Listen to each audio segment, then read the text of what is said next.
Welcome to Hekman Research 101, where you can start learning about the practices of a wise scholar along with your Hekman research librarians. Today we're going to learn all about keywords, how to think up some good ones based on your research topic and make use of them to search for sources. But first, let's get one thing straight. What are keywords? A keyword is that one word or phrase that describes exactly what you're looking for, and it can be anything. You're probably already very familiar with keyword searching because that's what most of us do when we Google things. Google is a powerful search engine, built to guess what you're looking for using just a single keyword or two. But even Google can't completely read your mind, and sometimes it comes up short, or sometimes you end up with way too many irrelevant sources to sift through. The same thing goes for searching in scholarly databases or other research sources. I don't know what's more frustrating, getting 0 results or having over 1 million. The best way to avoid getting stuck with either outcome is to give a little thought to your keywords so you can search smarter. Here are a few tips to help you begin. First, use your research topic or research question as a starting point.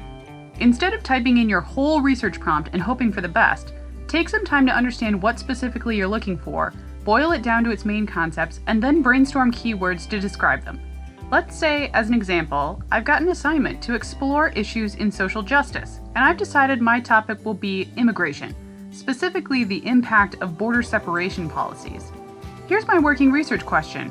How have recent border separation policies affected the health of immigrant families at the US-Mexican border? I'm going to try breaking this down with a little chart like this. At the top, I'm going to identify the main concepts in my research question: border separation, health, immigrant families. Beneath each concept, I've got some space to brainstorm keywords for each one. What else could I use for border separation? Here's a few ideas: separating families, family separation, immigrant detention, etc.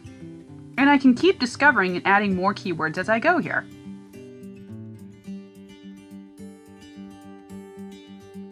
Another tip: consider the difference more or fewer keywords can make. It may seem obvious to say, but it's good to remember that usually more keywords will describe your target more closely, which should narrow your search, and fewer keywords should broaden your search. For example, consider my second concept, health. It's actually pretty broad when you think about it, and so I can get results that are all over the place if I just use that general keyword. I might want to brainstorm some more specific keywords, like maybe I'll focus on either physical health or mental health. Plus I'll combine it with some of my other concepts.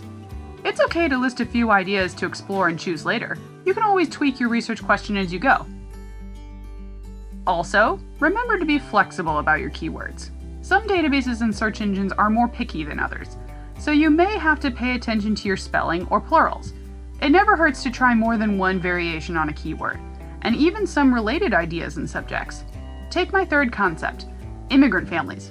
It'd be good for me to keep in mind the variations of this that could appear in my sources, like immigrant family, singular, immigrants or families, or I could get more specific with child, children, minors, parents, guardians, and more. This amount of variations can seem tedious to keep track of, but a lot of databases have truncation shortcuts that can allow you to search for multiples like this. You can check that out in our other video on search techniques. Another tip, if you can't think of any more terms on your own, pick up some other keywords from books or articles you've already found. When you're still learning about a topic or at the beginning of your research, you may not know enough about it to know what to use for keywords. That's totally understandable. You'll pick it up as you go, especially if you make good use of your first few sources. Take this example article I've found, Understanding the Mental Health Consequences of Family Separation for Refugees. I hadn't thought of it before, but refugee is a relevant keyword for my research. It describes immigrants who specifically are fleeing war, persecution, or natural disasters in their homeland. Another keyword I get out of this article that's related to refugee is asylum seeker. I might add both of these to my keyword chart and my searches later. Finally, top tip: remember the value of persistence. Sometimes you can get lucky and find exactly what you're looking for with one click. But for upper-level research, you want to put in more time and effort to find a good amount of quality sources for your projects. It can take some practice to get good at searching, and some trial and error to find good keywords.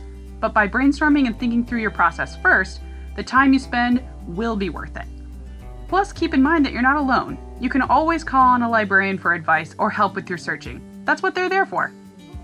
You can chat with a librarian or schedule a research appointment today by visiting the Hekman Library website, library.kelvin.edu.